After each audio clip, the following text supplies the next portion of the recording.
and girls, bitches, hoes, men, women, children, whoever you are, everyone's welcome here. It's your boy Peter here, aka Peter Freakout 10, baby. Bring you guys an episode of the Movie Review Show, where the good movies are always reviewed. Okay, back into our movie review today, and we're continuing ScreamFeast. Alright, now on today's episode, today we're taking a look at a remake. And I know what some may be saying. Oh no! What has Hollywood done now? Well, if you're one of the few who's mad, today's victim to get the remake treatment is a film done none other than by William Castle. Now, for those who don't know, William Castle became one of the most prolific film directors and producers, with his career starting in 1939 directing a short called Coney Island. He would jump between directing and producing various stuff for TV as well as movies. He experimented in a lot of genres into the 40s and 50s, with action, drama. Once at the tail end of the 50s, that's when he really began becoming known for his horror movies, as well as the gimmicks he employed in them. For example, 13 Ghosts was filmed with delusional vision, and the people going to see the movie would be given a set of glasses and would see the ghost through the glasses. Homicidal will have a fright break overlaid with a timer during the film's climax. And the audience would have 45 seconds to decide if they want to leave or if they want to stay and watch the movie. All these gimmicks began to really define Williams' career as a filmmaker in the horror industry and really cemented his work as one of the greatest horror filmmakers. In fact, even after his death, he left behind a legacy with people still looking up to him as one of the greats. John Waters of Serial Mom and Pecker fame would openly say, "William Castle was my idol. His films made me want to make films. William Castle was God." One of his admirers being Robert Zemeckis, who said he was his favorite filmmaker. This ties into today's review because Robert Zemeckis is behind the remake that started it all for William, House on Haunted Hill. But where does this remake land? Are we looking to the side of the thing, or is it dead in the water like Gus Van Sant's Psycho remake? There's only one way to find out. Grab your invitations, get in the limos that I have parked for you outside, and let's take a trip to the House on Haunted Hill. Now, House on Haunted Hill, this was a film made in the year 1999, and this is directed by William Malone. Now, William Malone is someone who has had his hand in the horror industry right before this movie with Scared to Death, Creature, and an episode of both Freddy's Nightmares and Tales from the Crypt, which would play into the story with this movie. And as I said, this is a remake of the 1959 horror film of the same name starring Vincent Price.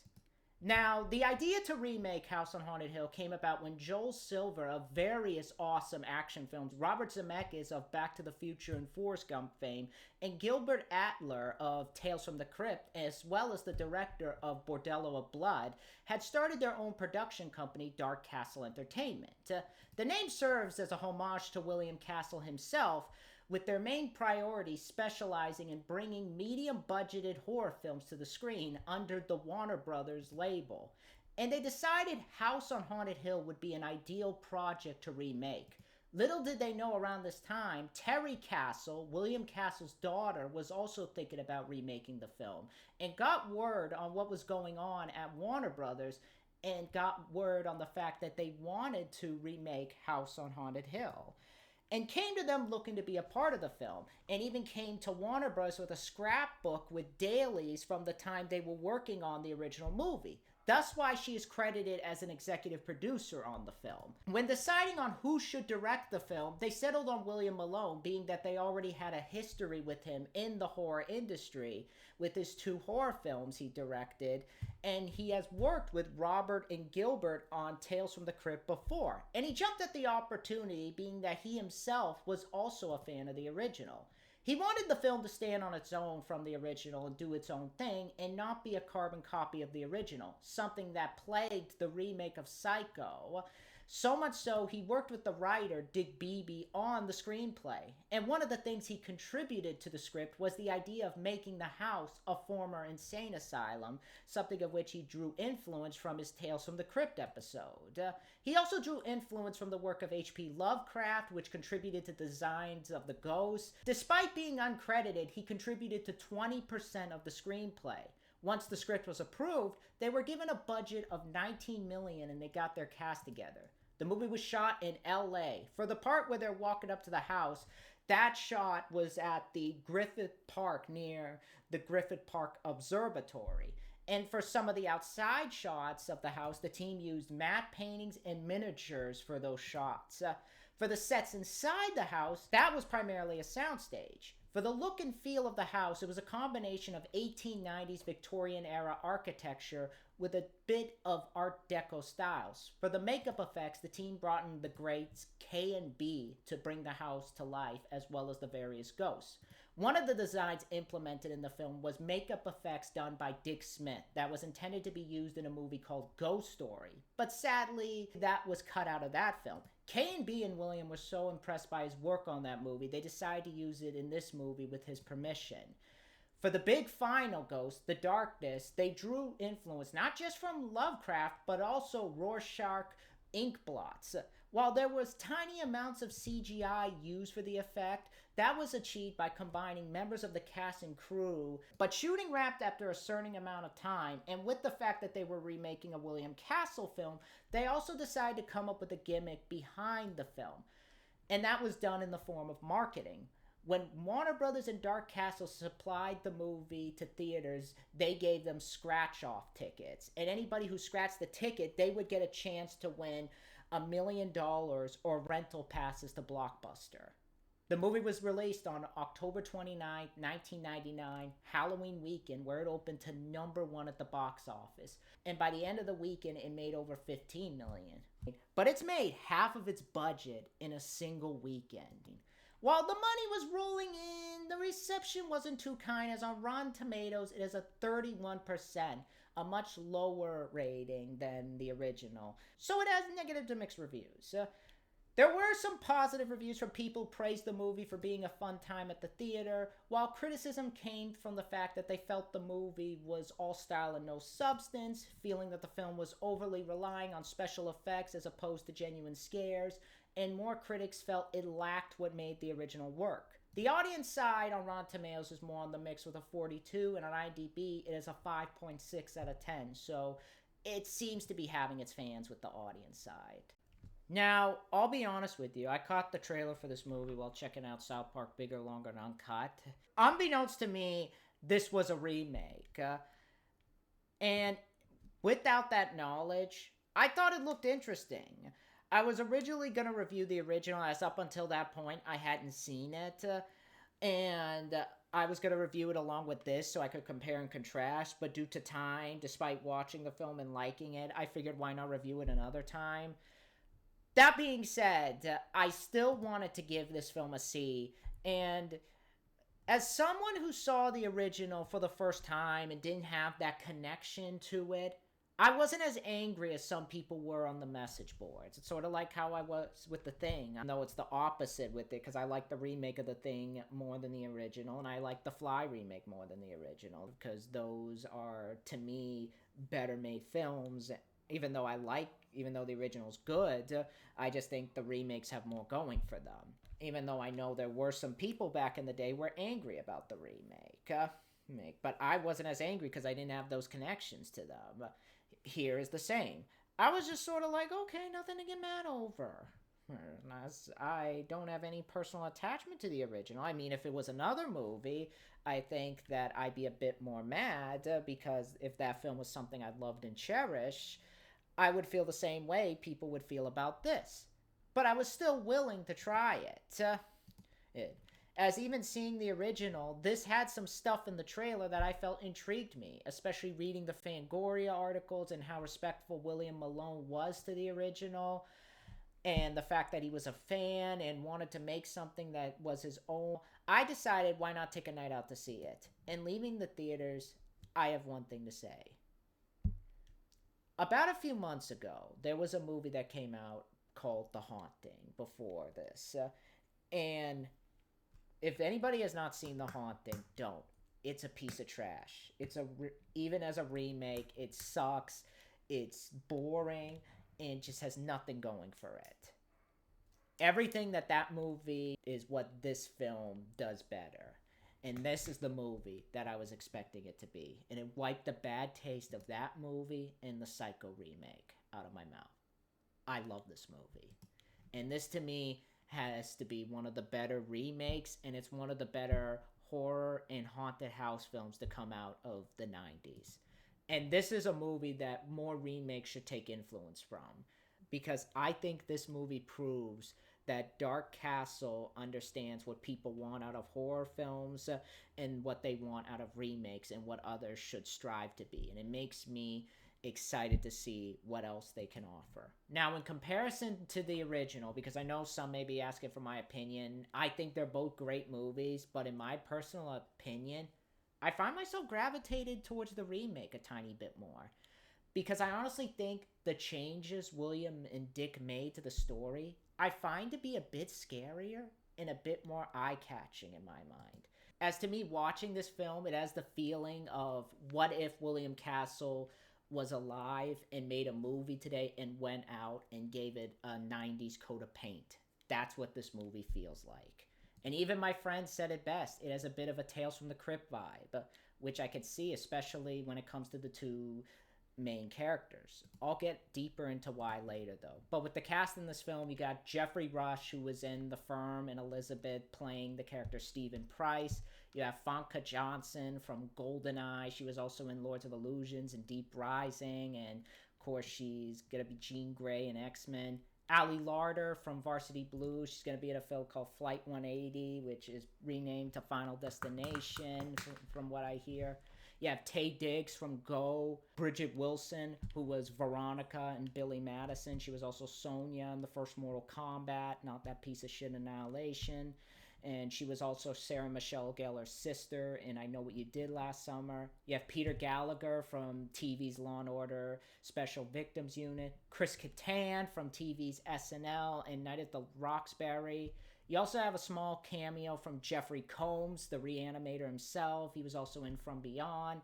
Lisa Loeb, the singer herself. James Marsters from Buffy the Vampire Slayer, he was Spike, and even Peter Graves himself is in this, so it's a pretty stacked cast.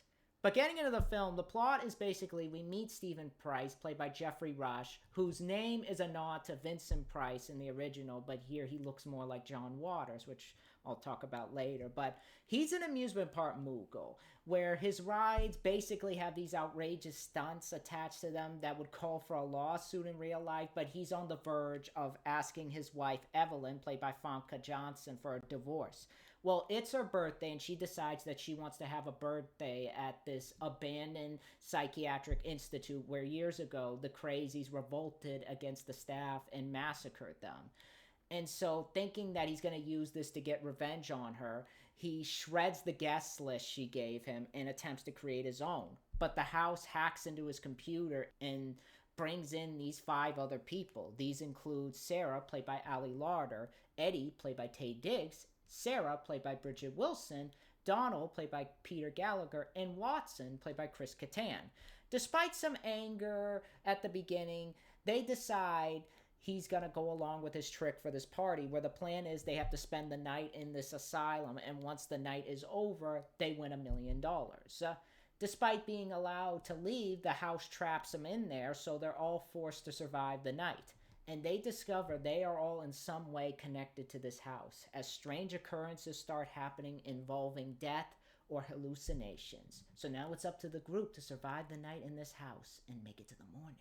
Will they be able to survive the night, or will the house make them their new decorations on the wall? For me, House on Haunted Hill works as a remake because in the story department, it does what every remake should be doing. It takes the core concept of the original film and what it was about and updating it to modern times, and it does it in a way that's respectful to the original, but also does its own thing, but not enough to alienate the audience. Whereas in the original, the house was just any old house. This movie takes the opposite approach and makes it an asylum, like I said earlier, but it also gives the house a story to it and expands on the house's history, establishing some of the fear that's already embedded in the world, on the street, with people in the house itself. And I thought it gave it a different feeling from the original, as it has that 90s grit with a bit of this sort of Manson music video vibe that I felt made it stand on its own, but not enough to be annoying or take out of the experience, especially when it came to how the film was edited. And I think they really get creative with this new version. I like how the only way people notice the ghost is through the cameras as sort of this window to the past. Like the one scene with Bridgette Wilson when she's looking through her digital camera, and there's Jeffrey Combs with the other surgeons performing work on this patient. And you sort of get the idea they notice her, and then they all look up at her despite in the now time there's nobody there. I thought that was really creepy. Or even this moment when they go down into the basement, they see like these decayed corpses in like these glass cases, one of them being a baby and this one riding a horse. It's creepy. So the movie struts around with its own mood that differentiates itself from the 59 movie. It has a very Lovecraftian style that I mentioned earlier, and a bit of a Clive Barker sort of vibe to it that I found rather creepy, especially with the atmosphere it cooks up. I also appreciate how the film updates its characters, especially Stephen Price. I like the fact that the movie plays more into the trickster side of his character, in particular the theme park aspect of his character, where he has this ride set up where he basically leads people to the top, and he'll trick people like the elevator that they're going up is going to crash, but it's like this green screen that's like you made it to the top. And when they actually get on the ride, he tricks the riders like the roller coaster's gonna fly off, but really it's like dummies and it's a fake. I thought that was really cool. That had me dying. I thought it was an ingenious way to introduce his character, and the same goes for the other characters. I thought they were likable. I thought they had great personalities. Chris Kattan especially. I'll get into him later. And I like the element of the story where they're not only in the middle of a marriage falling apart, but also questioning whether or not this is all a trick by Price, despite us, the viewers, being made well aware this ain't no trick. And the movie moves at a fast pace. It never gets boring. It always feels like there's something going on around every corner, which is why I think I gravitate to this one a little bit more. Not just because of the movie style, but because the original is very slow moving and has a bit more mystery to it, as opposed to this, which is more in line with a 90s horror film. And I think that's more of my preference. And I think anybody who watches this film or sees it depends on what exactly you want. Do you want a slow moving movie with a bit of mystery like the original, or a fast paced energized one like this one? Either way, I think they did it well here, and I overall appreciate William and Dick creating a film that really stands out from the original in its own way. Now, in terms of directing, here's where you're going to see me sing a lot of praises. I want to pull up The Haunting for a second. The Haunting was made for $80 million, and this was made for only $19 million. It's amazing that a movie with $19 million looks better than a movie with $80 million. And this film proves that no matter how big your budget is, it's what you do with that budget that is on the screen that makes it a good movie. And it starts with the directing. The directing here by William Malone is much better than the directing by Jan de Bont in The Haunting. William Malone has a lot of energy behind the camera. He knows how to create mood and atmosphere for certain scenes. His placement of the camera in certain moments creates some great shots and some really interesting ideas, like when they first get to the house and you see him walking into the front door and it's from the POV, like the door is opening and it's like a ghost is opening, and it's almost akin to those old haunted house movies. Or even later on, I like the moment where Geoffrey Rush gets put into that chamber where he basically starts seeing Jeffrey Combs as like this magician, and the camera is still, and there's like this cool effect where it's spinning a bit, and you see like a still image of Jeffrey Combs as that spinning's going on. I thought that was really, really cool and creepy. Or even just directing moments involving effects or gore, especially with the massacre in the opening, which I'll get deeper into when we talk about effects, and how vicious that was. I think he does a great job there, kind of delivering on that and kind of letting us sink in the viciousness of the violence in that area. And I think he gets a lot out of his cast in areas like that, or moments involve them just talking, or stunts in particular, especially with Famke, that particular moment when the glass breaks and Taye Diggs saves her. She actually did her own stunt in that area, which I got to hand to her, and I think it looked really good. And speaking of that, that also ties into the set, which has a really great, creepy vibe to it. Whereas The Haunting, you compare this to The Haunting again. I don't mean to compare it to The Haunting, but considering they both came out in 99, this looks a hell of a lot better, as The Haunting was just more beautiful and arty. This has a mix of both beauty and creepiness, from the rustic rundown basement where there's that vat of blood and the colors basically consist of black, grays, and browns, to the upstairs with the somewhat moody yet still creepy foyer with that glass ceiling in the middle that has the image of these angels and demons fighting each other. And there's some shots where you can see it moving a bit. I thought that was really, really cool. And that's sort of a nod to the original, where the glass breaks, and that's sort of telling us the place is still haunting, whereas in the original, that was like a chandelier. I definitely like that. I like that they took the original and did it in its own way. And you'll see that a bit as you go through the film. Like the coffins with the floating, with the small folded coffins, and they open it up and there's like a gun in there. So it respects the original in a way where you have those small moments, but it's not like it relies on them to push the story forward or be like, hey, remember that? Which is what the Psycho remake was. Just that. It was just the whole movie through a modern day lens. Nothing new. Here, though, I thought they did it the right way here, and I thought it looked really cool. Along with that, the score that accompanies these moments by Don Davis is also really good, really gives the movie its tone and contributes to the chilling and haunting, no pun intended, atmosphere that they were going for. I even like the use of Sweet Dreams Are Made of You by Marilyn Manson, as I thought it fit the movie's atmosphere and tone, didn't feel out of place, and it didn't feel there just to be like, hey guys, we got Marilyn Manson, that's cool. Being someone who's a fan of Manson, I'm happy about that. So I give huge kudos to the movie on a technical side of things. The acting for the film is also solid. Kudos have to go to Geoffrey Rush, who I thought did a great job carrying the baton from Vincent. I like the fact that they lean more into the trickster side of his character and being more brass and upfront with that, whereas Vincent operated more on being a smooth talker, hiding that side of him. And I thought it worked for a sort of 90s point of view. And I thought he was a lot of fun. I thought he played off the actors well. Famke especially, which I'll get deeper into a moment between the two, I found funny when I talk about her. I like the scene when he's making the new guest list and he's shredding it and he's going, I got your list right here, princess.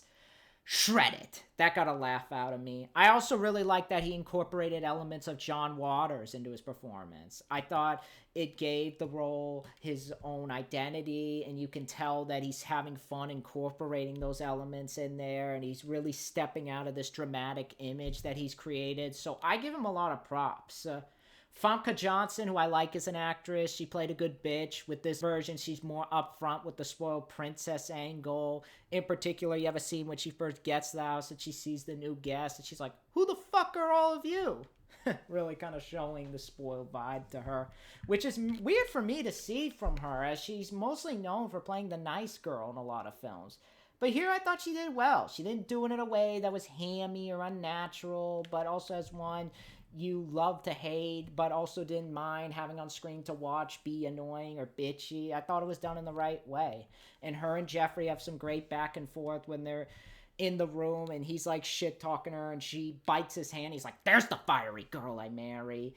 You could tell Famke is embracing the bitchy side that she never gets to play. Ali Larter, I like her as an actress. I like the story they gave her character where she wasn't the one that was supposed to do this whole thing, but she took the letter from her bitchy boss and basically she took it as a way to get some money. So you can understand why she would do this. And as a performance, she does well. You can tell she's good-hearted, cares about those around her, especially in the scene where she thinks she sees Eddie going into that vat of blood, but it's the house playing tricks on her and she's almost pulled in. I thought she did good in those areas, and it shows she can take on a lead performance and have the center stage have a light on her. I will say this, and I'll talk about this more in the final, but I do wish there was more for her to do in the final because it mainly consists of her running and screaming as opposed to her actually fighting the ghosts. But that could be more because of a script issue. But on the other side, at least she's not cowering in the corner waiting for someone to help her. So you could look at it like that. And at least she's running for the door, which ties into a con that I'll discuss later. But besides that, she does good, and I'm excited to see her in Final Destination. Taye Diggs I thought was great because I like the fact that his character is not the stereotypical black guy, but he's a smart, good-hearted guy who, in this particular situation, deals with it in a straight-faced manner. He's not popping quips or one-liner. I think him and Ali Larter play great off each other, which I also think is where her acting shines in that scene is when she's playing off him. I like the scene when she's trying to fix a light and he helps her up and he's playing grab ass accidentally and she's like, "Excuse me, when I said help me up, I didn't mean that." And he's like, "What?" So he's not a typical perv that you would see from a character like him. And plus, spoiler alert, gonna put this right here, he doesn't die.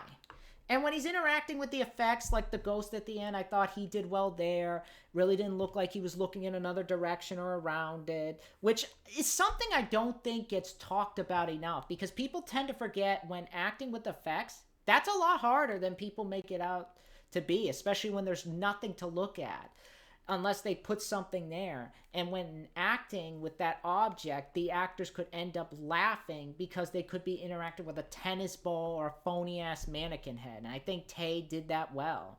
And I appreciate him not playing the stereotypical black dude. But Chris Kattan, another actor in this movie, he surprised me. I know he improvised a few lines, but the few lines he gave didn't annoy me. And I like the fact that he's more of a serious character this time and didn't bring his SNL sort of characteristics into the picture. And he was trying to do the same thing that he did on Night at the Roxbury, so I appreciate that. I like the fact that his character is the smartest one in the room and he's trying to get out before shit goes down, which I know is a horrible thing to do, but I think in real life, anybody would be doing the same thing knowing what's going on. And I thought he had some funny lines, like, "The house is pissed." Or the other scene where he's arguing with Vince and he's like, "Give me my money now!"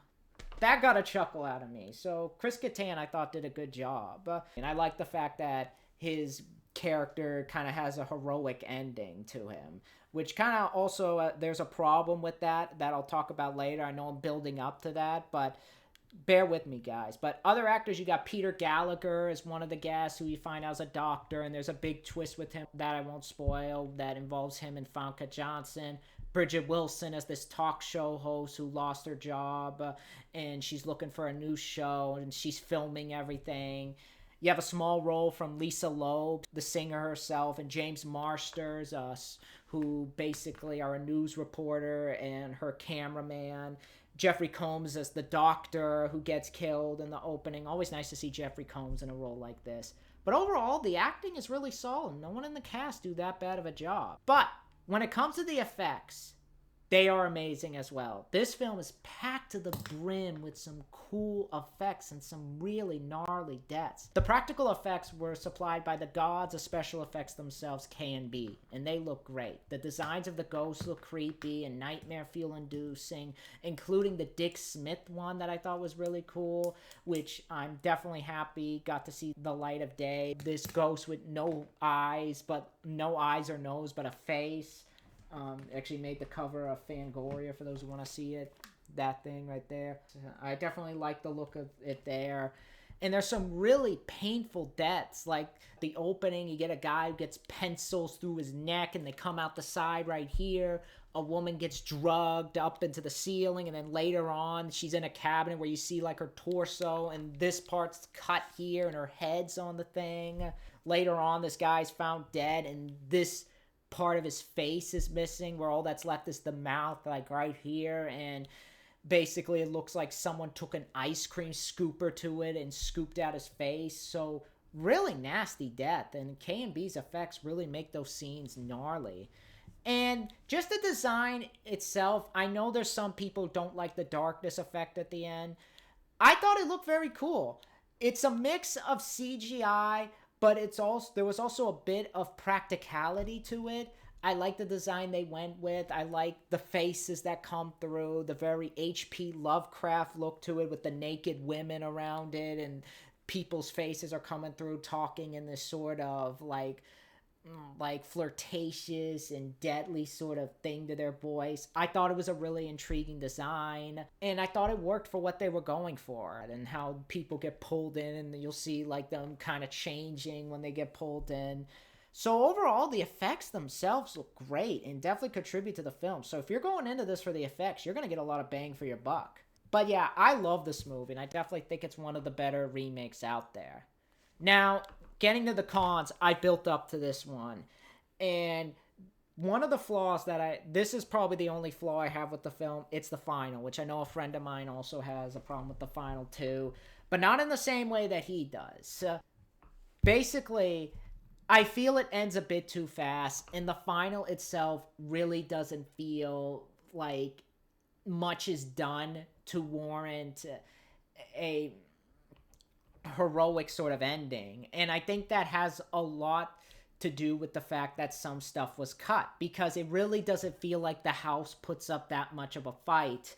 And that's because there were scenes that were cut that showed that it was doing that. Because there's a moment in the movie where you see that the film cuts, like you see Geoffrey Rush doing his thing, but then it cuts to Taye Diggs and you see his jacket is missing in certain scenes. That's because there was supposed to be a portion of the film where Allie was supposed to fall through the floor and there were supposed to be zombies in the floor.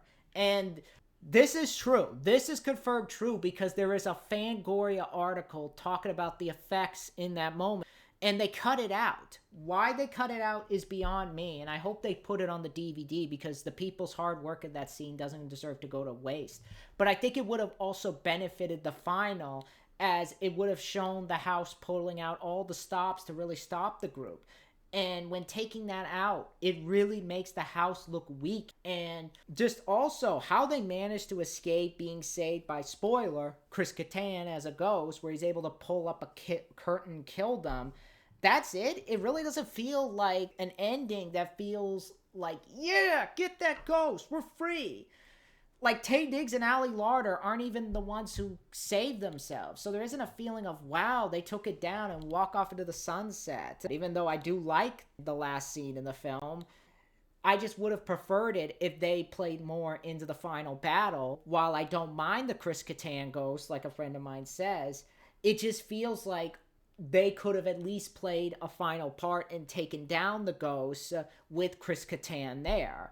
And I think that would have made the final feel a bit more heroic and would have made the ending a bit more satisfying, even though it is satisfying in the final scene. I won't spoil what happens, but I do think there is a cool ending there, and a funny one too, basically what Larter says. But it really doesn't feel like when Chris Kattan does save them, it really doesn't feel like it pertains to his arc that he went through in the film. So I think like in some way in helping them could have contributed to his arc. But that's really my only problem with the film, because bottom line, House on Haunted Hill is a really solid remake and is the better haunted house movie of 1999. This is the movie that The Haunting wishes it was. Hell, even with my problem with the ending is loads better than the ending of The Haunting. And it offers up a great treat that anyone looking for a great horror fest and looking to be scared after Blair Witch Project in 99, they should totally check this film out. So really, don't listen to the critics. Judge this film for yourself. I totally recommend you check out The House on Haunted Hill. So when it comes down to it, I give House on Haunted Hill a 9.2 out of 10, and it deserves it. It therefore gets the Alexandra seal of approval. Definitely one to check out if you were cautious about seeing it, if you were just sort of like, it's a remake, I don't really want to see it be remade. Give it a chance. It's its own beast, and it does its own thing in a way that respects the original, and I think a lot of people will respect that coming out of it. And it makes me really excited to see what else Dark Castle does in the future and give my thoughts on them.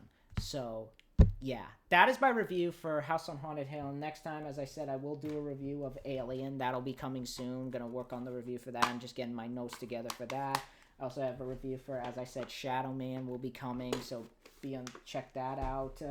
So there's a lot coming. We still got some stuff coming for ScreamFest, have a lot around the pipeline. But that's going to be it for this video, you guys. I will see you guys later. Let me know in the comments below what you guys think of the House on Haunted Hill remake. Do you enjoy it? Do you agree with the critics? Do you agree with the audience? Do you like this more than the original, or do you like the original more? I'd love to know you guys' thoughts down below. Be sure to rate, comment, and subscribe. I'll see you guys next time. Bye.